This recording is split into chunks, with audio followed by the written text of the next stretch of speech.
আজকে আমাদের আলোচনার বিষয়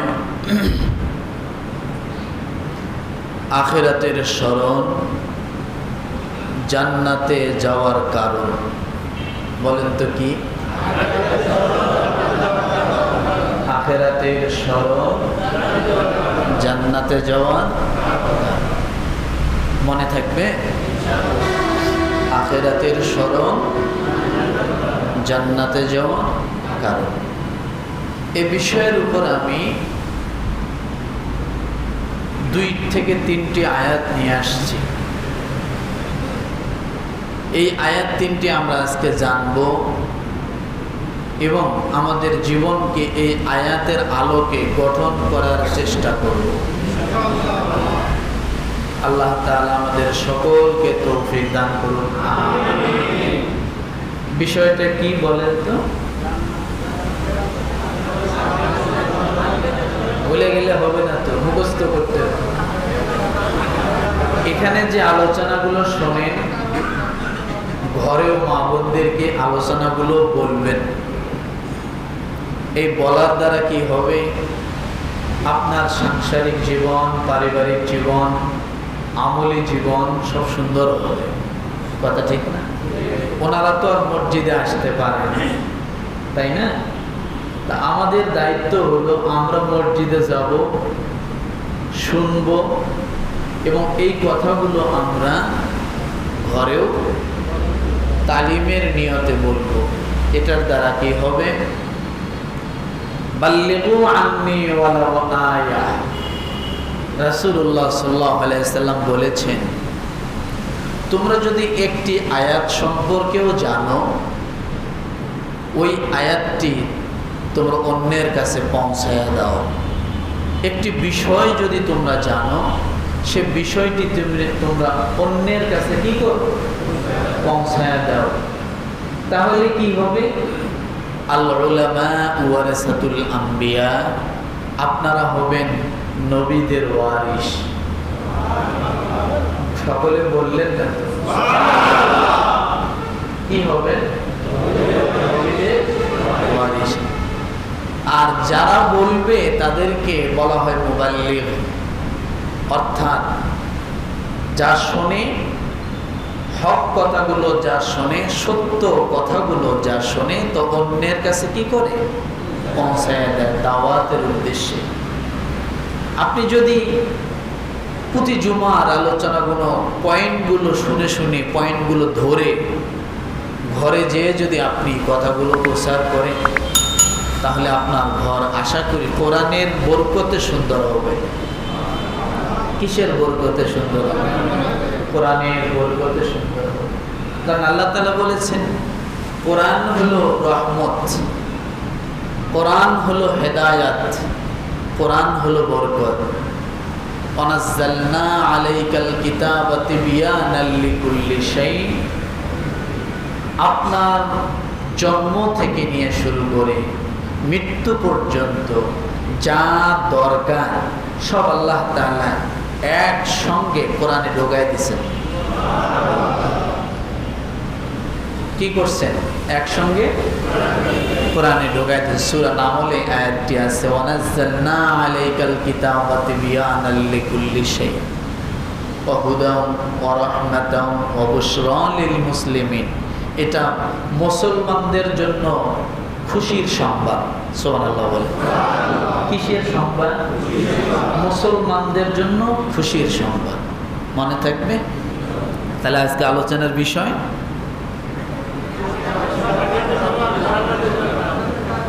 এই যে উপায়, আখিরাতের স্মরণ, জান্নাতে যাওয়ার কারণ। মনে থাকবে তো ইনশাআল্লাহ। আল্লাহ পাক রব্বুল আলামিন সূরা ইউনূস আয়াত নাম্বার 7, কত? সূরা ইউনূসের আয়াত নাম্বার 7 আল্লাহ তাআলা 4টি বিষয় কথা বলেছেন। কয়টা বিষয়? 4 বিষয় আল্লাহ কথা বলেছেন। আল্লাহ তাআলা ডাক দিয়ে বলেন, ইন্নাল্লাযীনা لا يرجون لقاءنا وردوا بالحياة الدنيا واطمأنوا بها والذين هم عن آياتنا غافلون কোন সূরা জোরে কত নম্বর আয়াত এই এক আয়াতে আল্লাহ কয় বিষয় কথা বলছেন চারটি বিষয় কথা বলছেন বিষয়টা কি এই চারটি বিষয়ে যারা থাকবে এই চার কাজ যারা করবে আল্লাহ তাআলা তাদের জন্য একটা দুঃখ সংবাদ দিবেন কি সংবাদ দুঃখের সংবাদ দিবেন এই চার কাজ যারা করবে এই চার কাজে যারা নিয়োজিত থাকবে আল্লাহ তাআলা তাদেরকে জাহান্নামে দিবেন কোথায় দিবেন জাহান্নামে দিবেন এটা খুশির সংবাদ না দুঃখের সংবাদ দুঃখের সংবাদ তাহলে খুশির সংবাদ কি পাবো না কথা বলেন ওই যে আল্লাহ বলছেন আখিরাতের স্মরণ তো সেটা গেল কোথায় তাই না আল্লাহ তাআলা ডাক দিয়ে বলেন চার কাজ করলে মানুষ জাহান্নামে যাবে আর দুই কাজ করলে মানুষ জান্নাতে যাবে সুবহানাল্লাহ বললো না তোমার কয় কাজ করলে জান্নাতে যাবে আর কয় কাজ করলে জাহান্নামে যাবে এই ছয়টা কথা আজকে শুনবো রাজি আছি আল্লাহ পাক রব্বুল আলামিন সূরা ইউনূসের 7 নম্বর আয়াতে চারটি বিষয়ের প্রথম যে বিষয় আল্লাহ ডাক দিয়ে বলেন ইন্নাল্লাযীনা লা ইয়ারজুনা লিকাআনা একটা বিষয় নিশ্চয় যারা আখিরাতে আমার সঙ্গে সাক্ষাৎ করার কোনো আশা করে না আমার সামনে একদিন আমার বান্দাদেরকে উঠতে হবে এই চিন্তাই যাদের নাই এটা যারা মনেই করে না যে আমি মরার পর আবার একদিন বিচারের কাঠগড়ায় দাঁড়াইতে হবে এই আশা যার নাই এই চিন্তা যার নাই এই চিন্তা যে করে না আল্লাহ বলেন ওই ব্যক্তি জাহান্নামে যাবে তাহলে এক নাম্বার কারণটা কি পাইলাম যারা আখিরাতে ওঠার কোনো চিন্তা যাদের মনেই আসে না যে বিচারের দিন একদিন হবে আখিরাতের ময়দানে উঠতে হবে সেদিন হিসাব নিকাশ হবে এই চিন্তা যার নাই ওই ব্যক্তি দুনিয়াতে যে কোনো কাজ করতে পারে কোনো বাধা আছে না কোনো বাধা থাকবে না এই জন্য রব্বুল আলামিন সূরা ইউনূসের 7 নম্বর আয়াতের প্রথম যে বিষয়টা বলেন ইন্নাল্লাযীনা লা ইয়ারজুনা লিকাআনা আল্লাহ তাআলা ডাক দিয়ে বলেন নিশ্চয় আখিরাতে আমার সঙ্গে সাক্ষাৎ করার যারা আশা রাখে না আপনি যদি প্রশ্ন করেন আল্লাহ কোন ব্যক্তি আখিরাতের মধ্যে তোমার সঙ্গে সাক্ষাতের আশা করে না তাদেরকে তো আমরা চিনি না কথা ঠিক কিনা এখানে যারা আছি যারা আসবে যারা মহল্লায় আছে আমরা তো কাউকে বুঝতে পারি না যে এই লোকটা আখিরাতে ওঠার আশা করে কিনা রব্বুল আলামিনকে আপনি প্রশ্ন করেন আল্লাহ কোন ব্যক্তিগুলো আখিরাতে ওঠার জন্য আশা করে না আপনি তাদের পরিচয়টা আমাদেরকে করে দেন আল্লাহ তাআলা তাদের পরিচয় করিয়ে দিতে যায় আরো 3টা বিষয় আলোচনা করছেন সুবহানাল্লাহ বলেন কয়টা বিষয় তাদের কোয়ালিটি হবে 3টা এই 3 কোয়ালিটি এই ক্যাটাগরির লোক যদি তোমরা দেখো এই মানুষগুলোকে যদি তোমরা দেখো তাহলে মনে করবা এই লোকগুলা কশিন কালো আমি আল্লাহর দরবারে উঠতে হবে চিন্তাই তাদের না কয় পরিচয় এই ব্যক্তিদের 3টা গুণ থাকবে এই 3 গুণে গুণান্বিত ব্যক্তি আখিরাতে ওঠার আশা করে না এক রব্বুল আলামিন ডাক দিয়ে বলেন ওয়ারাদু বিল হায়াতিদ দুনিয়া। 3 গুণের 1 নাম্বার গুণ হলো এই দুনিয়ার জীবনটাকেই তারা পেয়ে সন্তুষ্ট। এই পার্থিব জীবনটাকেই তারা কি অনেক বড় মনে করতেছে। এই দুনিয়ার জীবনের সুখ মনে করতেছে এটাই সারা জীবনের সুখ, এটাই স্থায়ী সুখ। আসলে কি এই দুনিয়ার সুখ কখনো স্থায়ী হয়? কথা বলে, এই দুনিয়ার জীবনে কখনোই সুখ স্থায়ী হয় না। একজন রাজা তার সমস্ত প্রজাদেরকে ডাক দিয়ে বলল,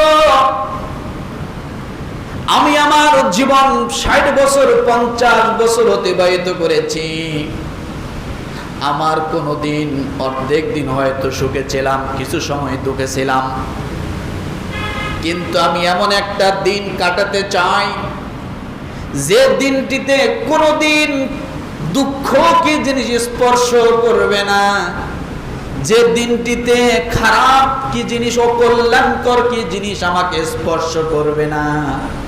এমন একটা দিন আমি কাটাইতে চাই। ওই সুখের দিনটার জন্য তোমরা যা যা আয়োজন করা দরকার সব করে দাও। কয়দিন সুখে কাটাবে? কথা বলে, একদিন সুখে কাটাবে। ওই দিনটাতে কোনো দুঃখ তাকে কি করবে না, স্পর্শ করবে না। সে শুধু সুখ করবে, শুধু এনজয় করবে। ওই দরবারের সমস্ত লোকেরা তার সুখে থাকার জন্য তার মন যা চায় তিনি সব কিছু লিখে দিলেন। আমি এই দিনটিতে সুখে থাকার জন্য এগুলো সব আয়োজন তোমরা করো। সমস্ত আয়োজন করা হলো। এরপরে গান বাজনা সব কিছুর আয়োজন করা হলো। সুখে থাকবে, দুঃখ স্পর্শ করবে না। সুন্দর সুন্দর গালিচা বিছানো হলো। বিশাল ফল বাগানের মাঝখানে তার জন্য গানের আসর তৈরি করা হলো। নেশা জাতীয় পানি যা দরকার সব ব্যবস্থা করা হলো। এরপর ওই দিনটায় সে শুধু সুখ করবে, এনজয় করবে। যখন সে ওই দিনের শুরুতে আসলো, তার সুখগুলোকে সে উপভোগ করার জন্য সমস্ত আয়োজনগুলো চালু করা হলো। এবার আল্লাহর বান্দা বাদশা বালিশের মধ্যে হেলান দিয়া আঙ্গুর ফল পাত্রে থেকে নেয় আর ঢিল মেরে মেরে খায়, আর বিভিন্ন গান বাজনা এগুলা সে উপভোগ করা শুরু করে দিল। অনেক মজা করতে লাগলো। এই যে আঙ্গুর ফল নিচ্ছে আর খাচ্ছে, কিন্তু তার ধ্যান তো হলো গান বাজনার দিকে, সুখের সরঞ্জাম গুলার দিকে তার নজর, তার খেয়াল। কথা ঠিক কিনা? হঠাৎ করে একটা আঙ্গুর যখন ঢিল দিয়ে খাচ্ছে, আঙ্গুরটা মুখের ভিতরে না থেকে সরাসরি গলার ভিতরে আটকে গেল। কি হয়ে গেল? গলার ভিতরে আঙ্গুর ফল আটকে গেল। এখন ভিতরেও যায় না, বাহিরেও আসে না। সুখ সব পলায় চলে গেল। চোখ দিয়া পানি চলে আসলো। আঙ্গুর ফল বাইর করতে পারে না। তাকে নিয়ে হাসপাতাল, ডাক্তার দৌড়াদৌড়ি শুরু করে দিল। এবার যখন সে ডাক্তার থেকে যখন সে নিষ্কৃতি পাইল, অসুস্থতার থেকে নিষ্কৃতি পাইল, সঙ্গে সঙ্গে আল্লাহকে ডাক দিয়ে বলে, আল্লাহ একমাত্র সুখের মালিক হলা তুমি, ইলাহুম আল্লাহ। একটা আঙ্গুর ফল গলায় বেঁধে গেছে। আমরা ভাত খাই, একটা ভাত যদি ব্যতিক্রম হয়ে তালুতে উঠে যায়, চোখে মুখে পানি চলে আসে, আর খাবার পারি না। কত বড় বড় স্বাদের মাছ খাইলেন, অনেক দামি দামি মাছ খাইলেন। যত দামি মাছ কেনেন না কেন, দামি মাছের মধ্যে যে শান্তি আছে তা না। একটা ছোট্ট কাটার টুকরা যদি আপনার গলার মধ্যে বেঁধে যায়, যা খাইছেন তা ফেলে দেওয়ার জন্য, কাটা বাহির করার জন্য সমস্ত দামি মাছগুলো বমি করে আপনাকে আবার পুনরায় ফালাইতে হয়। সুখের মালিককে মাছ, আঙ্গুর ফল না। এই জন্য প্রায় সময় বলি, মুসলমান রাস্তার ধারে পলিথিনের ছাউনি দিয়া, বাঁশের চাটাই দিয়া কিছু সংখ্যক মানুষ বসবাস করে, যাদেরকে আমাদের ভাষায়, পরিচিত ভাষায় বেদে বলা হয়। তাদের স্থায়ী কোনো বাড়ি নাই, ঘর নাই, তারা পলিথিন দিয়ে একটা বাথরুম বানায়। অনেকগুলো মানুষ রাস্তার কিনে এরকম একটা উঁচু জমির মধ্যে তারা বসবাস করে, কথা ঠিক কিনা?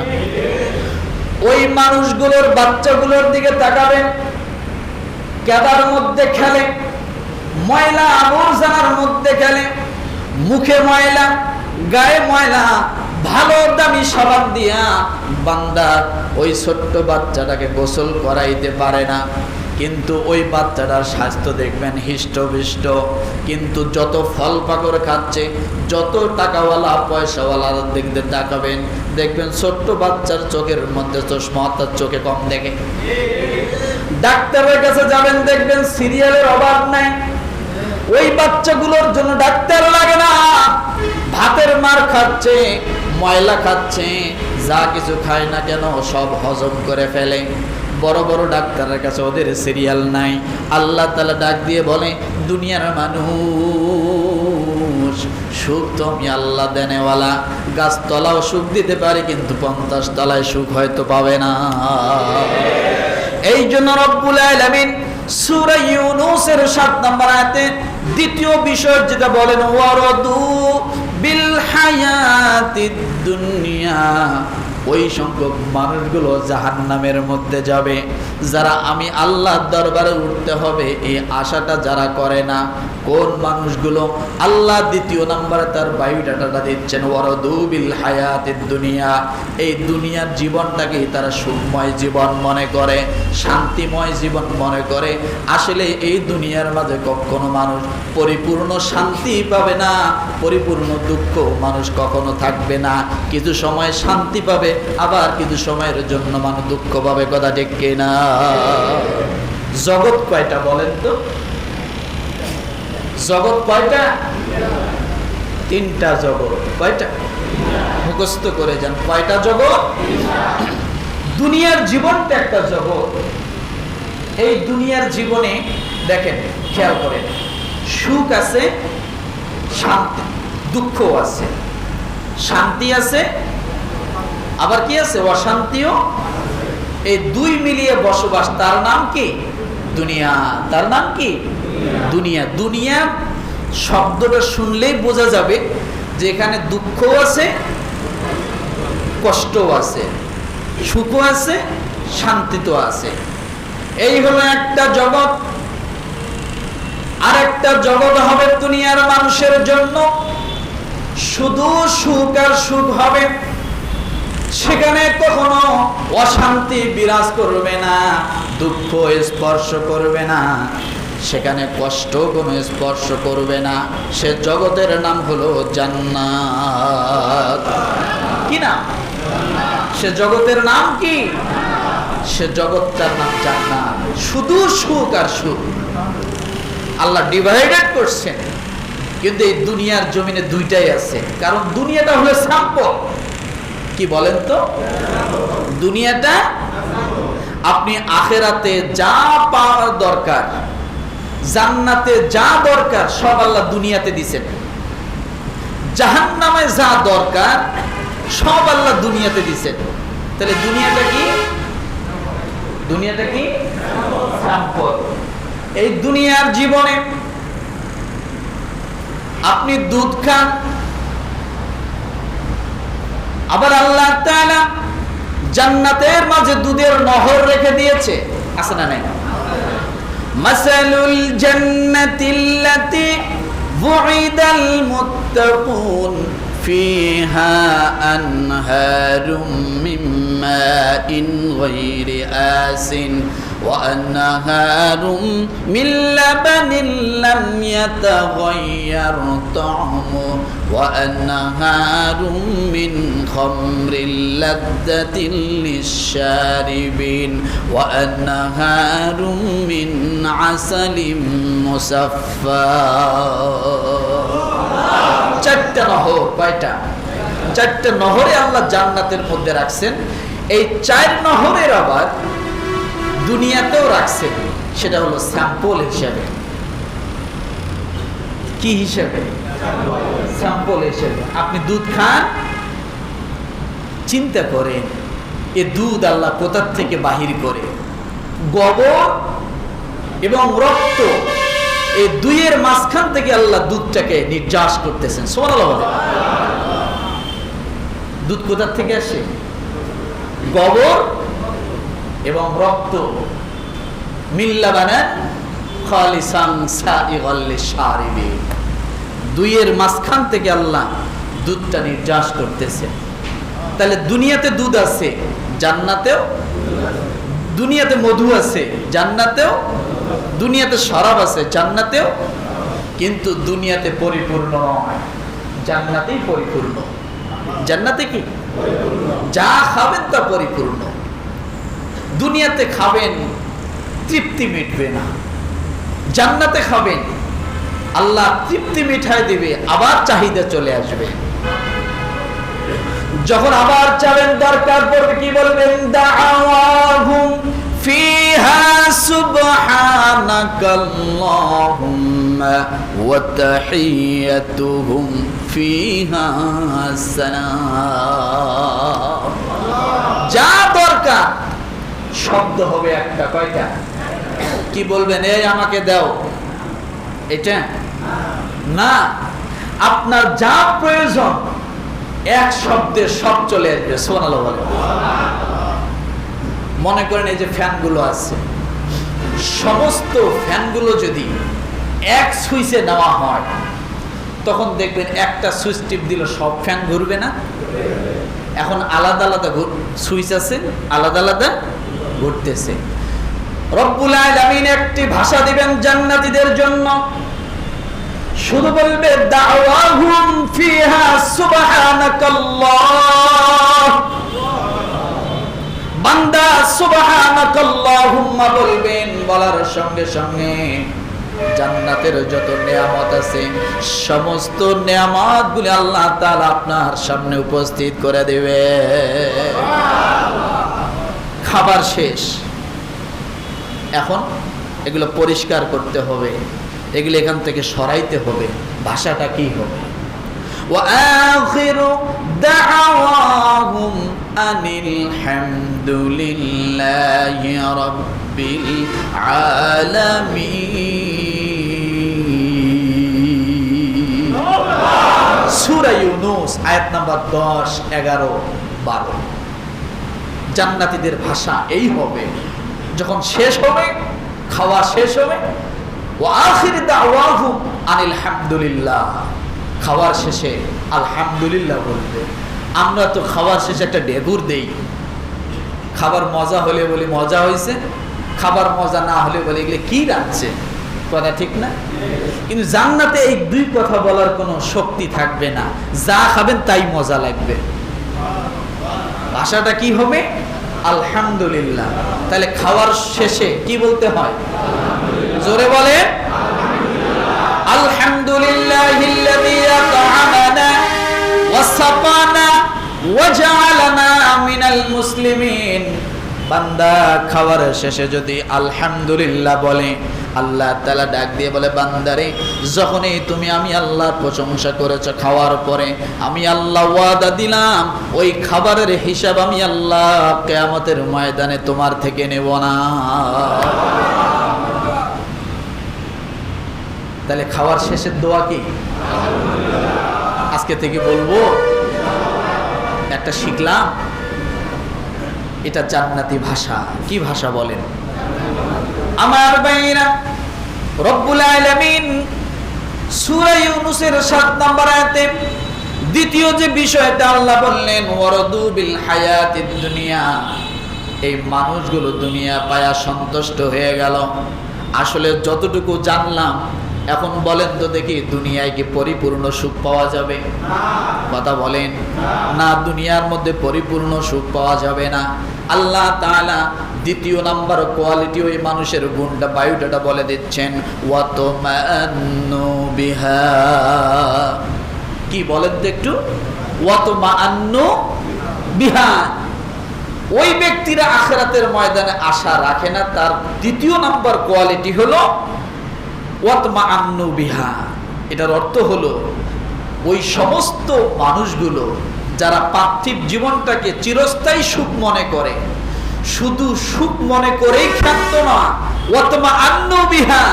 আল্লাহ বলেন এই মানুষগুলো এই দুনিয়াটাকেই একে নিশ্চিত বানায় নিছেন, স্থায়ী বানায় নিছেন।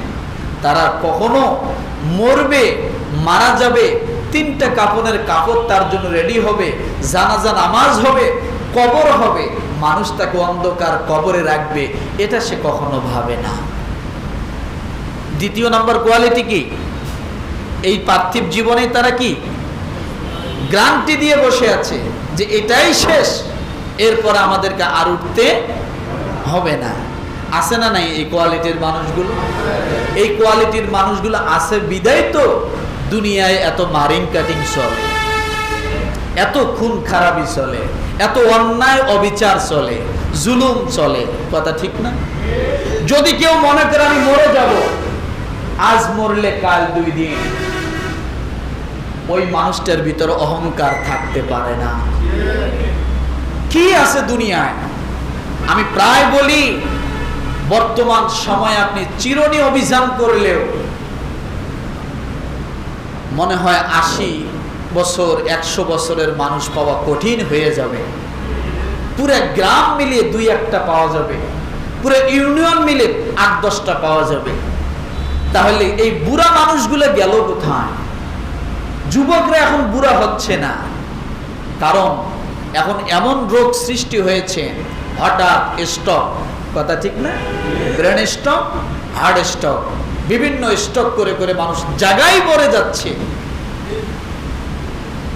আর এই মানুষগুলোই আমরা আজকে দুনিয়াটাকে চিরস্থায়ী মনে করে বসে আছি।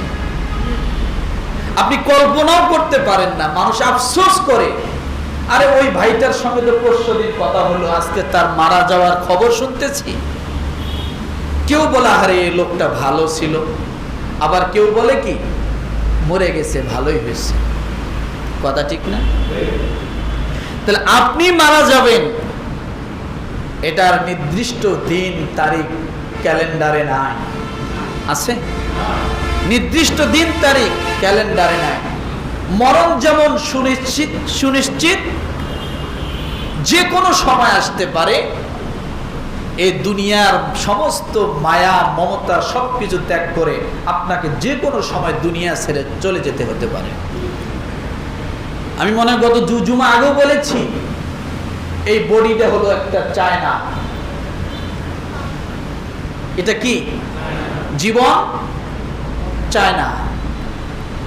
কারণ চায়না জিনিসের যেমন কোনো কি নাই, গ্যারান্টি নাই। দোকানের শাটার গ্যারান্টি, শাটার পর্যন্ত ভিতরে থাকবেন, গ্যারান্টি দিবে, শাটার থেকে বাইর করবেন কি নাই, গ্যারান্টি নাই। এই জীবনটার, এই দেহটার কোনো গ্যারান্টি নাই। আজকের এই দিনে, আজকের এই শুক্রবার জুমার দিন, বাংলাদেশের তথ্য মোতাবেক কমপক্ষে প্রতিদিন 2500 কবর হয়। কত? জোরে বলেন। ওই 2500 লোক জানে না, 2500 লোক জানে না আমি কবে মারা যাব। কারণ প্রতিটা মানুষ বেঁচে থাকার জন্য চেষ্টা করে, কিন্তু যার যেদিন মৌত হবে পৃথিবীর কেউ তাকে ঠেকিয়ে রাখতে পারবে না। তাহলে আজকে এটা বুঝলাম যে এই জীবনটা যে কোনো সময় চলে যাবে। তাহলে ওয়াতমাআন্নু বিহা, এটার উপর নিশ্চিত হয়ে বসে থাকা যাবে না। রব্বুল আলামিন 3য় নাম্বার বৈশিষ্ট্য বললেন, ওই মানুষটা জাহান্নামে যাবে। ওয়াল্লাযীনা হুম আন আয়া গাফিলুন।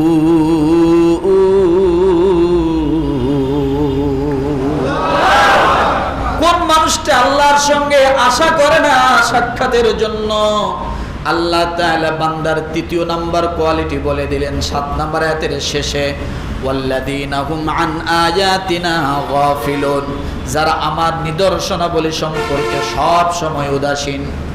কি বলেন? আমার নিদর্শনাবলী সম্পর্কে সব সময় উদাসীন।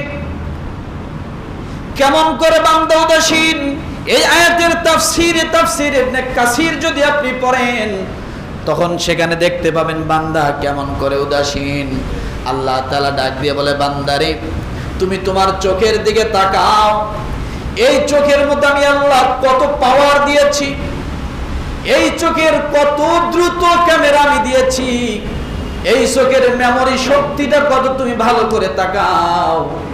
আজ থেকে ছোটকালে তখন তুমি যা কিছু দেখেছো, তুমি বৃদ্ধ কালেও চোখটা বন্ধ করলে সব তোমার সামনে চলে আসে। কথা ঠিক কিনা? সব তোমার সামনে চলে আসে।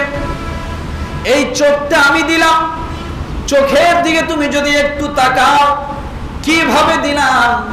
একটা চোখের মূল্য কত? দুনিয়ার মানুষ লক্ষ লক্ষ টাকা দিলে একটা চোখ সহজে মেলে না। কথা ঠিক কিনা? একটা চোখ সহজে মেলে না। আমি আল্লাহ একটা না, 2টা চোখ আমি আল্লাহ তোমাকে দিয়ে দিলাম। সুবহানাল্লাহ। রব্বুল আলামিন ডাক দিয়ে বলে, বান্দারে এই শুধু চোখ নয়, এই যে নাকটা তোমাকে দিলাম, এই নাকের দিকে তুমি তাকাও। 2টা ছিদ্র দিয়া মাঝখানে ডিভাইডেড বিশ্ব রোড বানায় দিলাম।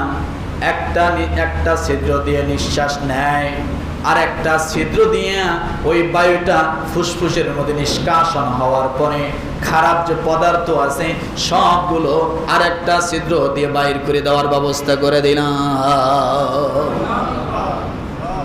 এগুলো আমার নিদর্শন। আল্লাহ বলে, তুমি তোমার শরীরের দিকে তাকাও, আমি আল্লাহর পরিচয় পেয়ে যাবা। অফি আনফুসিকুম আফালা তুবসিরুন। আমাকে খোঁজার জন্য অন্য দিকে যেতে হবে না, তোমার 3.5 হাত বডির দিকে তাকাও, আমি কত দামি জিনিস তোমার বডিতে দিয়েছি। আপনার শরীরে 2টা কিডনি আছে,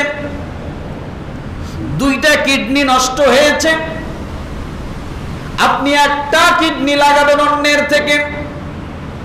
আমি এমনও জানি একটা কিডনি নেওয়ার জন্য 7 লক্ষ টাকা মানুষটাকে দেওয়া লেগেছে।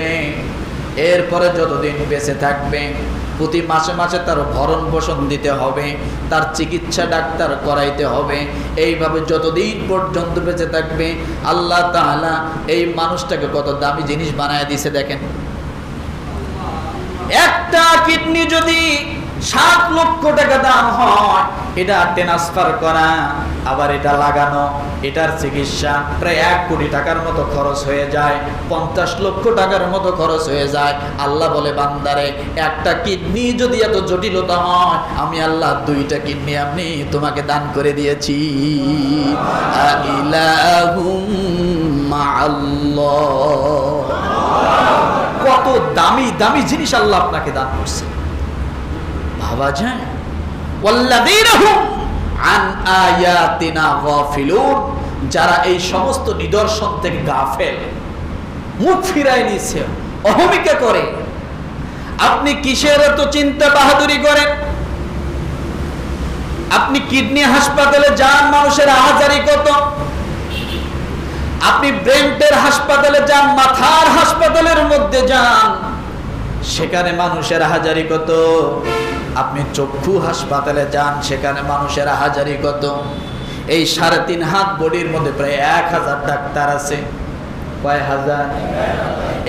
1000 ডাক্তার 3.5 হাত বডি নিয়ে গবেষণা করে আলাদা আলাদা ডাক্তার হয়েছে।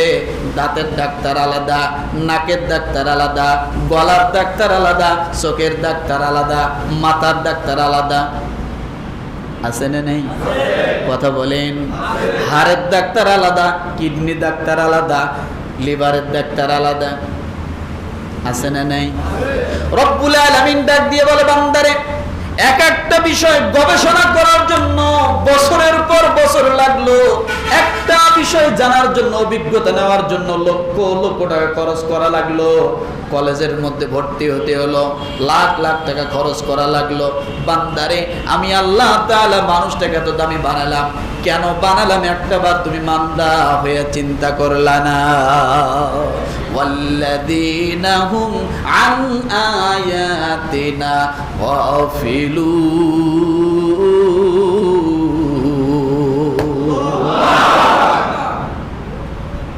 কিসের বাহাদুরি? এত দামি জিনিস, খেয়াল আছে না? ঘুমাইতেছেন? হ্যাঁ, ডানে বামে দেখতেছেন নাকি? এত দামি জিনিস আল্লাহ শরীরে দিলেন। এই জিনিসগুলোর দাম কতটুক? নিঃশ্বাস আছে যতটুক, নিঃশ্বাস বাইর হবে দাম আছে? কথা বলেন তো। কোনো দাম নেই, কোনো দাম নেই। অথচ এই শরীরের এই নিঃশ্বাসটাই আমার চালান। আমি একটা বার ভাবি না আমি কাকে ঠেক দিই আর কাকে ঠগাই, কারটা দখল করি আর কারটা খাই। আছে আমার ভাইরা? ইব্রাহিম ইবনে আদহাম নামে একজন আল্লাহর ওলি, কত বড় জগৎ বিখ্যাত ওলি। ফেরেশতাকে দেখতে পারে, ফেরেশতার কথা শুনতে পারে। আমলে আল্লাহ তাআলা তাকে কত উঁচু মাকাম দান করেছেন। আজকে দুনিয়ার জমিনে নাম করে মুসলমান, বাবার নামের সঙ্গে আমার নাম মোহাম্মদ নামটাও আমি জুড়িয়ে দিলাম, দিয়ে আমি মুসলমান নাম বলে আমি মুসলমান হিসেবে আমি দাবি করলাম। কথা ঠিক কিনা? কিন্তু দুনিয়ার জমিনে গভীর খেয়াল করেন, আপনি আপনার জীবনে নামাজ পড়েন, হজ করেন, যাকাত দেন, দুনিয়ার মধ্যে আল্লাহ তাআলা যতগুলো আমল দিয়েছেন সমস্ত আমলগুলো আপনি সঠিকভাবে পালন করেন। কিন্তু এই আমলগুলো একদিকে আপনি যদি অন্যায়ভাবে কারো কাছে 10টা টাকা জুলুম করে মেরে খান, কারো যদি কোনো কিছু আপনার জানা মতে যদি আপনি জানেন যে এটা আমি অন্যায় করে খেলাম, আপনি যদি এইটা জানার পরেও যদি আপনি সেই ঋণ থেকে মুক্ত না হন, আপনার হজ, আপনার যাকাত, আপনার সমস্ত আমলগুলো ওই সময় কোনো কাজে আসবে না। قُلْ هَلْ نُنَبِّئُكُمْ بِالْأَخْسَرِينَ أَعْمَالًا الَّذِينَ ضَلَّ سَعْيُهُمْ فِي الْحَيَاةِ الدُّنْيَا وَهُمْ يَحْسَبُونَ أَنَّهُمْ يُحْسِنُونَ صُنْعًا। সূরা কাফ শেষের দিকে আল্লাহ বলেন সমস্ত আমলগুলো বরবাদ হয়ে যাবে। কুল হাল নুনাব্বিউকুম বিল আখসারিনা আমালা। কিভাবে বরবাদ হবে? নামাজ পড়বে কিন্তু আমলগুলো ধুলার মতো উড়ে যাবে, কোনো কাজে আসবে না। যাকাত দিবে, ওই যাকাত তার কোনো কাজে আসবে না। হজ করবে, ওই হজটা তার কোনো কাজে আসবে না, সব ধুলার মতো উড়ে যাবে, আসমানে উঠবে না। এর প্রমাণ হলো ইব্রাহিম ইবনে আদহাম রাহমাতুল্লাহ আলাইহি, বলখের মানুষ, অনেক বড় জগৎ বিখ্যাত একজন ওলি। আপনারা নাম শুনেছেন ইব্রাহিম ইবনে আদহাম রাহমাতুল্লাহ আলাইহি। তিনি একজন বাদশা ছিলেন।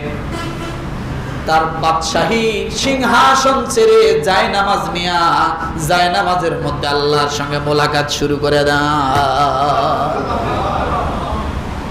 রাজ দরবার ছেড়ে দিলেন, সিংহাসন ছেড়ে দিলেন, রাজত্ব ছেড়ে দিলেন, সব কিছু বাদ দিয়া জায়নামাজ আর তাসবিহ নিয়ে আল্লাহর সঙ্গে মোলাকাত করতে গেলেন। কি করতে গেলেন? ইন্নাকা কাদিহুন ইলা রাব্বিকা কাদহান ফামুলাকি। আল্লাহর সঙ্গে যদি মোলাকাত করতে চান, আরামে থেকে নয়, কিছুটা হলেও কষ্ট করতে হবে। সূরা ইনশিকাক করে দেখেন, ইন্নাকা কাদিহুন ইলা রাব্বিকা কাদহান ফামুলাকি। ইব্রাহিম ইবনে আদহাম দেখলেন রাজ দরবারে থেকে এইভাবে আল্লাহকে চেনা যাবে না। তিনি সব কিছু ছেড়ে দিয়া আল্লাহকে পাওয়ার জন্য, আল্লাহর সঙ্গে মোলাকাতের জন্য সব কিছু ছেড়ে দিয়ে চলে গেলেন ইবাদতের জন্য।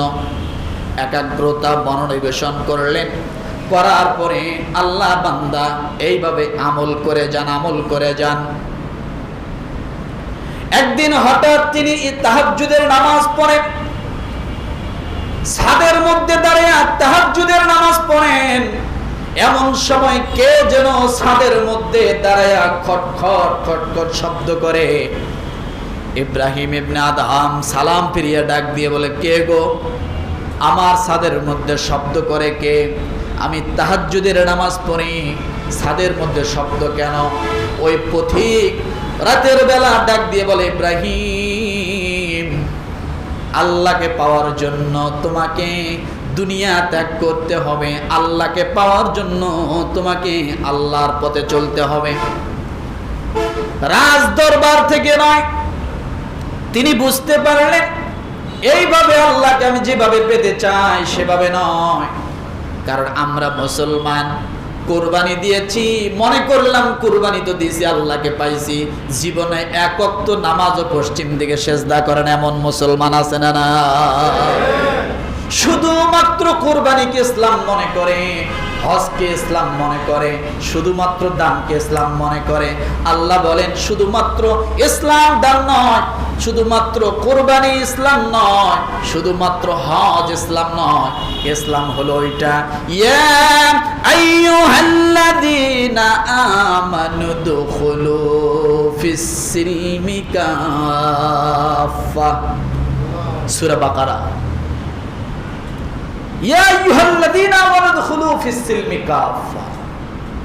তুমি পরিপূর্ণ ইসলাম মানতে চাও? আল্লাহ বলে, হে ইমানদারগণ, পরিপূর্ণ ইসলাম মানতে চাও তাহলে পরিপূর্ণভাবে ইসলামের ভিতরে ঢুকে যাও।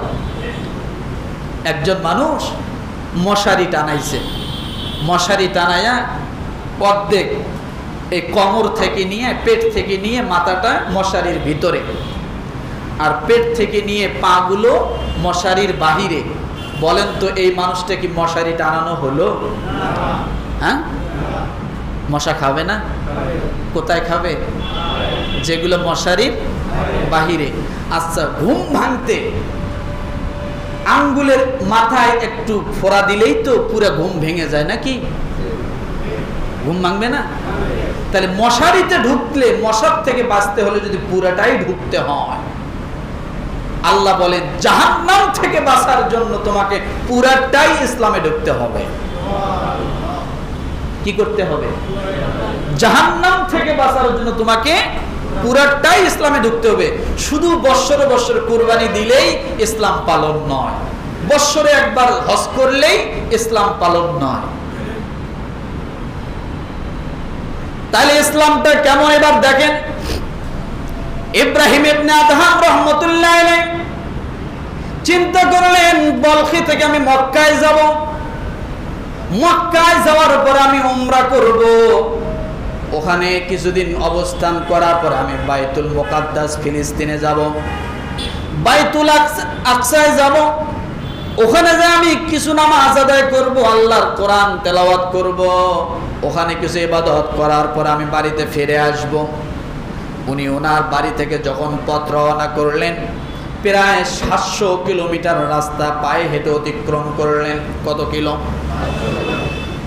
বাড়ি থেকে যা খাবার নিয়েছিলেন সবগুলো শেষ হয়ে গেল।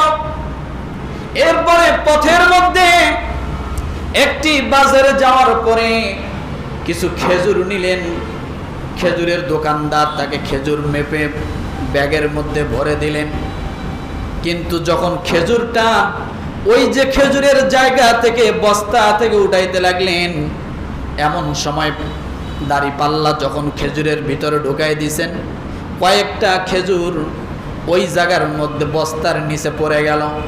এমন সময় যখন ইব্রাহিম ইবনে আদহামকে ওজন দিয়ে দিলেন, ইব্রাহিম ইবনে আদহাম নিচের দিকে তাকায় দেখে 2-3টা খেজুর বস্তার নিচে পড়া। ইব্রাহিম ইবনে আদহাম রহমতুল্লাহ আলাইহি ভাবলেন, এই খেজুর 2-3টা মনে হয় মাফার পরে আমার ব্যাগে আমার থলির মধ্যে যখন দিবেন তখন মনে হয় পাল্লার দাড়ি পাল্লার সাইড থেকে পড়ে গেছে। ইব্রাহিম ইবনে আদহাম খেজুর কয়েকটা এইভাবে ওখান থেকে কুড়াই নিয়ে তার পোটলার মধ্যে নিয়ে পা পা করে হাঁটা দিল। মক্কার মধ্যে চলে গেলেন। 700 মাইল অতিক্রম করার পরে 700 মাইল অতিক্রম করার পরে মক্কায় যে উমরার সমস্ত কাজগুলো সম্পন্ন করলো, করার পরে আবার ওখান থেকে বাইতুল মুকাদ্দাস ফিলিস্তিনের দিকে 2 থেকে 3 মাস ভরা পায়ে হেঁটে হেঁটে বাইতুল মুকাদ্দাসের দিকে গেল। যাওয়ার পরে সেখানে যায় ইবাদত করতে লাগলো। সারাদিন ইবাদত করে রাতের বেলা কিছু সময় দাঁড়িয়ে ইবাদত করে তন্দ্রাচ্ছন্ন যখন চলে আসলো, এমন সময় যখন ঘুম তার চোখের মধ্যে আসছে, কে যেন তার মাথার কাছে একজন, পায়ের কাছে একজন, মাথার কাছের জন পায়ের কাছকে ডাক দিয়ে বলে, ও ভাই, এই যে মানুষটা বাইতুল মুকাদ্দাসের ভিতরে নামাজ পড়ে পড়ে প্রতি রাত্রে ঘুমায়া থাকে, এই মানুষটাকে তোমরা চেনো? তুমি চেনো? পায়ের কাছের উনি ডাক দিয়ে বলে, হ্যাঁ আমি চিনি। কে ইনি? ইনার নাম হলো ইব্রাহিম ইবনে আদহাম, বলখের মানুষ। কিন্তু এই মানুষটা এখানে দীর্ঘদিন ইবাদত করতেছে, মক্কার মধ্যে ইবাদত করে আসছে, উমরা করে আসছে, নিজের বাড়ি থেকে প্রায় 700 কিলোমিটার পায়ে হেঁটে হেঁটে, এরপরে এই জায়গাগুলো পায়ে হেঁটে হেঁটে চলে আসছে। যত আমল করেছে 1 বছর পর্যন্ত, এই 1 বছরের মধ্যে একটা সেজদা আল্লাহ তার কবুল করে না। কি করে নাই? ঘুমাইতেছে? একটু ঘুমান, ঘুমান যাব না? কি হয় নাই? জোরে কয় বছর? ইব্রাহিম ইবনে আদহাম ঘুমিয়ে রয়েছেন। মাথার কাছের জন পায়ের কাছের জনকে জিজ্ঞাসা করে, পায়ের কাছের জন মাথার কাছকে বলে দেয়, 1 বছর যাবত আল্লাহর বান্দা ইবাদত করে, কিন্তু একটা সেজদা আসমানের উপরে ওঠে নাই। তার সেজদা, তার তাসবিহ, তার সমস্ত আমলগুলো আসমানের নিচে ঝুলন্ত অবস্থায় আছে। এবার মাথার কাছের জন পায়ের কাছে ওলাকে ডাক দিয়ে বলে, কারণটা কি? কোন কারণে তার 1 বছরের ইবাদত কবুল হচ্ছে না? পায়ের কাছের জন ডাক দিয়ে বলে, ইব্রাহিম ইবনে আদহাম অনেক বড় একজন বুজুর্গ, কিন্তু মাত্র 2-1টা খেজুর দোকানদারের কাছ থেকে খেজুর নেওয়ার সময় দোকানদারের খেজুর তার বস্তার নিচে পড়ে গিয়েছিল। ইব্রাহিম ইবনে আদহাম নিজের খেজুর মনে করিয়া ওই খেজুর কয়টা তার পোটলার মধ্যে নিয়া এরপরে সে খাওয়া শুরু করে দিয়েছিল। কিন্তু ওই যে দোকানদারের খেজুর সে খেয়ে আসছে, এই খাওয়ার পর থেকে ইব্রাহিম ইবনে আদহামের কোনো ইবাদত কবুল হয় না। এই কথা যখন জানতে পারলেন, ইব্রাহিম ইবনে আদহাম 1 লাফ দিয়ে উঠে গেলেন, আল্লাহর কাছে তওবা করেন, আস্তাগফিরুল্লাহ, আস্তাগফিরুল্লাহ, আস্তাগফিরুল্লাহ। মাসের পর মাস হাঁটলাম, এত কষ্ট করে খেজুর খেয়ে খেয়ে থাকলাম, উমরা করলাম, এরপরে আমি বাইতুল মুকাদ্দাসে এসে নামাজ আদায় করব, এখানে আমল করতে আসলাম। 1 বছর হয় আমার ইবাদত কবুল হয় না। আল্লাহ বান্দা ইব্রাহিম ইবনে আদহাম সোজা আবার বলখের দিকে পথ রওনা করলেন। কোন দিকে? ওই বাজারের দিকে পথ রওনা করলেন। যতক্ষণ পর্যন্ত ওই খেজুরের জন্য ওই খেজুরওয়ালা দোকানদারের কাছ থেকে মাপ না পাবে, ততক্ষণ পর্যন্ত তারা আমল কবুল হবে না। আল্লাহর বান্দা অনেক বড় আশা নিয়ে বড় তাড়াতাড়ি করে আসলেন ওই বাজারে। এসে দেখেন যে দোকানদারের কাছ থেকে খেজুর নিয়েছে, ওই দোকানদার ওখানে নাই। ওই জায়গায় এখন যে দোকানদারি করে সেটা হলো একটা ছেলে মানুষ, যুবক মানুষ। কে বলেন? একটা যুবক মানুষ সেখানে দোকান করে। ইব্রাহিম ইবনে আদহাম বিচলিত হয়ে গেলেন, আশ্চর্য হয়ে গেলেন। মুরব্বীর কাছ থেকে আমি খেজুর নিয়েছিলাম, কিন্তু মুরব্বী নাই, এখন যুবককে কি বলবে? এবার যুবককে ডাক দিয়ে বলে, যুবক বলো তো এই জায়গায় একজন মুরব্বী দোকানদারি করেছিল, সে কোথায়? যুবক ডাক দিয়ে বলে, মুরব্বী আমি আপনাকে চিনি না, কিন্তু যে মুরব্বী এখানে দোকানদারি করেছিলেন ৩-৪ মাস আগে তিনি মারা গিয়েছেন। তিনি অন্য কেউ নয়, তিনি হলেন আমার পিতা। ইব্রাহিম ইবনে আদহাম চোখ দিয়ে পানি টপ টপ করে ছেড়ে দিলেন। মুরব্বী মারা গিয়েছে, কার কাছে আমি ক্ষমা চাবো, কার কাছে মাপ চাবো? যতক্ষণ পর্যন্ত এই খেজুরের ঋণ থেকে মুক্ত হব না, ততক্ষণ পর্যন্ত আমার আমলগুলো আল্লাহর দরবারে পৌঁছেবে না। এরপরে যুবককে ডাক দিয়ে বলেন, যুবক তোমার আব্বা মারা গিয়েছে, তোমার বাবার কাছ থেকে আমি খেজুর নিয়েছিলাম, কিন্তু খেজুর তো কয়েকটা খেজুর বস্তার নিচে পড়েছিল।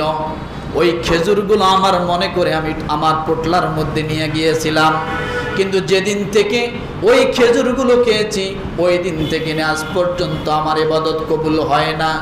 বলো আমি এই খেজুরের জন্য কার কাছে মাপ চাবো, কেমনে মাপ পাবো? তুমি তো তার সন্তান। সর্বপ্রথম তোমাকে বলি যুবক, তুমি যদি খেজুরের দাবি মাফ করে দাও তাহলে হয়তো আমার আল্লাহ আমাকে মাফ করে দিবে। যুবক ডাক দিয়ে বলেন, মুরব্বী আমার বাবার যে খেজুর 2-3টা খেয়েছেন, ওই খেজুরের অংশীদার শুধু আমি একাই নয়, আমার মা ওই খেজুরের মধ্যে অংশীদার আছে, আমার বোন একজন, বোনটাও ওই খেজুরের মধ্যে অংশীদার আছে। আমি শুধু মাফ করলেই হবে না, আমার মাকেও মাফ করতে হবে, আমার বোনটাকেও মাফ করতে হবে, তারপর আপনি মাফ পাইবেন। কথাটা কি বুঝাইতে পারছি? এমনি এমনি আল্লাহর ওলি হয় নাই, এমনি এমনি হয় নাই। কিন্তু একটু বার চিন্তা করে দেখেন মুসলমান কত জনেরটা কতভাবে মারিং কাটিং করে খায়, আর নিজে বুকের মধ্যে থাপড় দিয়ে বলে আমি একজন মুসলমান। আল্লাহর ওলি একজন এত নামাজ পড়লো, হজ করলো, বড় বড় মসজিদগুলোর মধ্যে দামি দামি মসজিদগুলোয় যায় নামাজ পড়ে, কিন্তু 2-3টা খেজুর খাওয়ার কারণে তার ইবাদত কবুল হয় না। কি হয় না? ইবাদত কবুল হয় না। ও মুসলমান, ইব্রাহিম ইবনে আদহাম রহমতুল্লাহ আলাইহি যুবককে ডাক দিয়ে বলে, যুবক সর্বপ্রথম তুমি কথা দাও, তোমার বাবার ওয়ারিস সূত্রে তুমি যে খেজুরের মধ্যে মালিক আছো তুমি মাফ করে দিয়েছো। যুবক এবার মাফ করে দিল। দেওয়ার পরে বলল, চলো এবার তোমার বাড়িতে। এবার বাড়িতে যাওয়ার পরে যখন তার মায়ের কাছে গেল, এবার মা বললেন ঠিক আছে আমিও মাফ করে দিলাম, কিন্তু আমার মেয়ে আছে। মেয়ের কাছে গেলেন, মেয়েটা মাফ করে দিল। 3 জনের কাছে যখন মাফ পাইলেন, এবার আল্লাহর দরবারে সিজদা করে ডাক দিয়ে বলে, মালিক এবার আমি ইব্রাহিম আদহামকে জানায়া দাও আমার ইবাদত কবুল হবে কিনা। আল্লাহ তাআলা ডাক দিয়ে বলে, ইব্রাহিম আমার বান্দারা যখন তোমাকে মাফ করে দিয়েছে, তোমার 1 বছরের সমস্ত আমলগুলো আমি আল্লাহ আরো বাড়ায়া তোমার আমল নাম আমি কবুল করে নিলাম।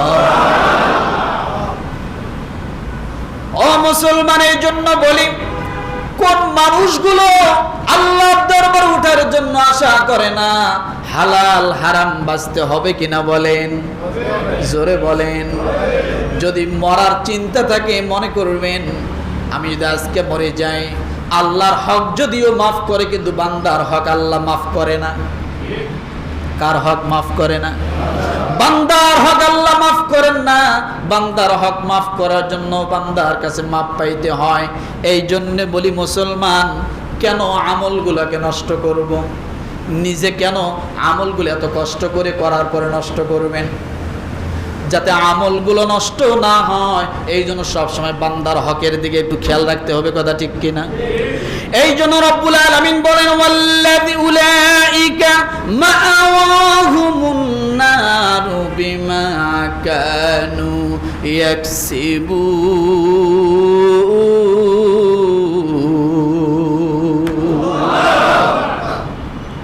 কয়টা কাজ করলে মানুষ জাহান্নামে যাবে? জোরে বলেন। 1 নাম্বার, আল্লাহর কাছে সাক্ষাতের আশা করে না। 2 নাম্বার, এই দুনিয়ার জীবনটাকেই তারা পেয়ে সন্তুষ্ট। 3 নাম্বার, এই দুনিয়ার জীবনটাকে তারা স্থায়ী মনে করে, এখান থেকে মরতে হবে, কবরে যেতে হবে, এই চিন্তা তারা কি করে না। 4 নাম্বার, আল্লাহর যত নিদর্শন আছে সমস্ত নিদর্শনগুলো থেকে তারা কি গাফেল। এই গাফেল ব্যক্তি যারা, তারা কোথায় যাবে? উলাইকা মাওয়াহুমুন নার বিমা কানু ইয়াকসিবুন। সূরা ইউনূস 8 নম্বর আয়াত। নিজেদের কৃতকর্মের কারণে তাদের ঠিকানা হবে জাহান্নাম। তাদের ঠিকানা কোথায়? তাহলে আমরা কি সে জাহান্নামে যেতে চাই? কোথায় যেতে চাই?